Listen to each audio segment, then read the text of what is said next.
The House, as I understand it, and the Senate, he put out a statement talking about a project which was essentially, I guess, more or less of an option that we were looking at in Moscow. Everybody knew about it. It was written about in newspapers.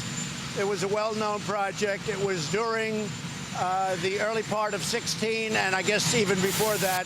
It lasted a short period of time. I didn't do the project. I decided not to do the project, so I didn't do it. So we're not talking about doing a project. We're talking about not doing a project. Michael Cohen, what he's doing is he was convicted, I guess. You'll have to put it into legal terms. But he was convicted with a fairly long-term sentence on things totally unrelated to the Trump organization, having to do with mortgages and having to do with cheating the IRS, perhaps, a lot of different things. I don't know exactly, but he was convicted of various things unrelated to us. He was given a fairly long jail sentence, and he's a weak person.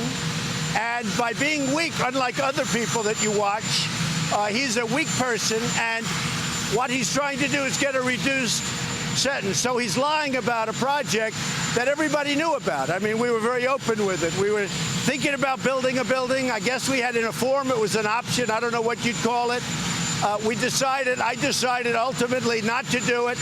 There would have been nothing wrong if I did do it. If I did do it, there would have been nothing wrong. That was my business. So he's lying very simply to get a reduced sentence, okay?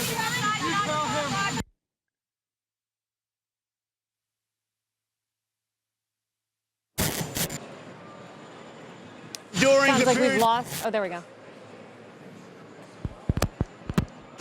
But when I run for president, that doesn't mean I'm not allowed to do business. I was doing a lot of different things when I was running.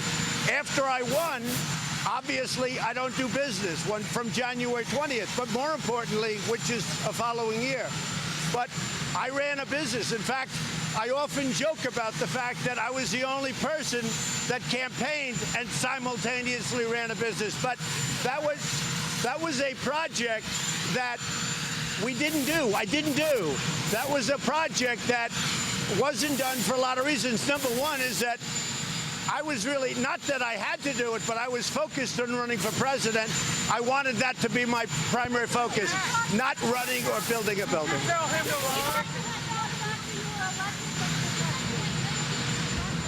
Well, this was a deal that didn't happen. That was no deal. I mean, if you look, this was an option. I guess, I don't know if I want to be very specific. So, but to my way of thinking, it was an option that I decided not to do. So we didn't. So if you look, we really didn't have, excuse me. So, excuse me. This was an option in a form, but here's very simple. We had a position to possibly do a deal to build a building of some kind in Moscow. I decided not to do it. The primary reason, there could have been other reasons, but the primary reason, it was very simple. I was focused on running for president. There would be nothing wrong if I did do it. I was running my business while I was campaigning. There was a good chance that I wouldn't have won, in which case I would have gone back into the business. And why should I lose lots of opportunities? So here's the story. Go back and look at the paper that Michael Cohen wrote before he testified in the House and/or Senate.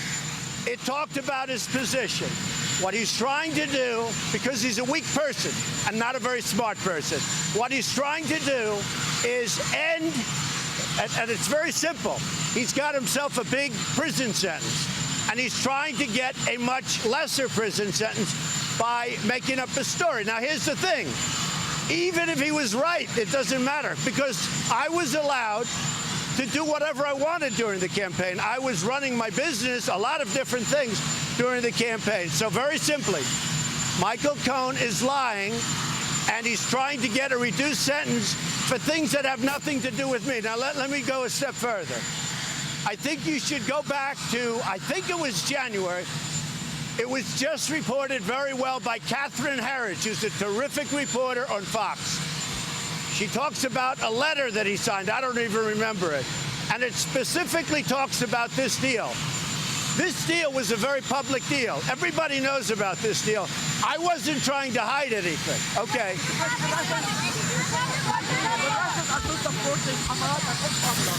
I cannot understand you. The Russians are still supporting groups like Hamas and Hezbollah in Syria and Palestine. So when you see Putin, what are you going to tell him about these activities? Well, we're going to talk about it, but we have a lot of things to talk about, Jeff.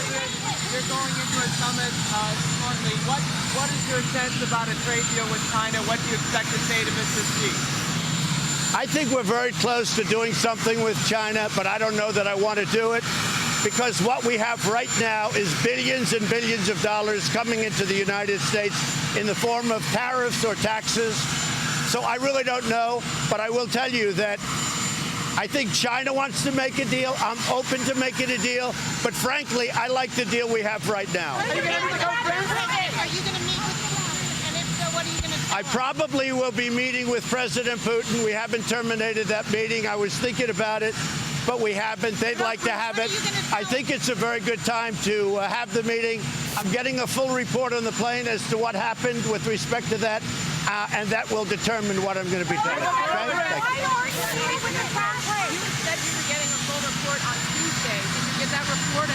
Well, I have a couple of reports. We're getting a finalized report. Are you talking about on the Russian situation with the ship and the Ukraine? Yeah. We're getting a finalized report. I'm going to have it on the plane sometime today. Why aren't you meeting with the Crown Prince? It just wasn't set up. It only wasn't set up. I mean, I would have met with him, but we didn't set that one up. I'm meeting with President Xi, which is a very important meeting, having to do with trade. And as you know, I'm making about 3 or 4 meetings. We just didn't have time. If Cohen is, Mr. President, are you raising the case that new Americans being held in China? I'm going to bring it up, yes. What about this process?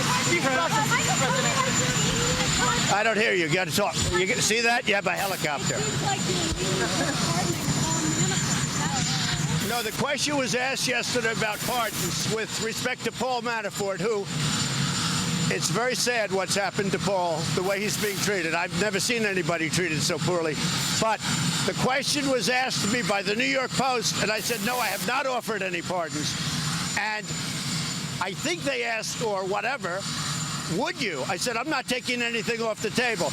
That was done as a question from the New York Post. Did you tell Michael Cohen what to tell Paul? If Cohen is such a bum, why did you hire him, have him on your payroll for 12 years, and have him do so much of your dirty work? Because a long time ago, he did me a favor. A long time ago, he did me a favor.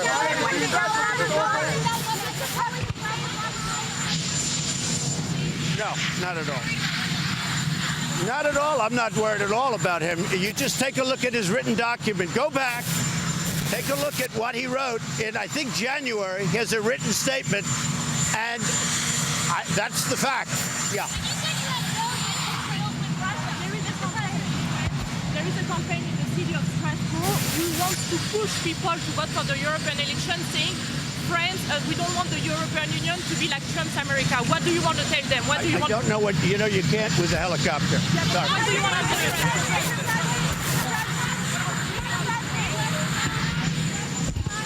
A possible shutdown if we don't get the wall money. A very possible. We're in negotiation. If we don't get border security, possible shutdown.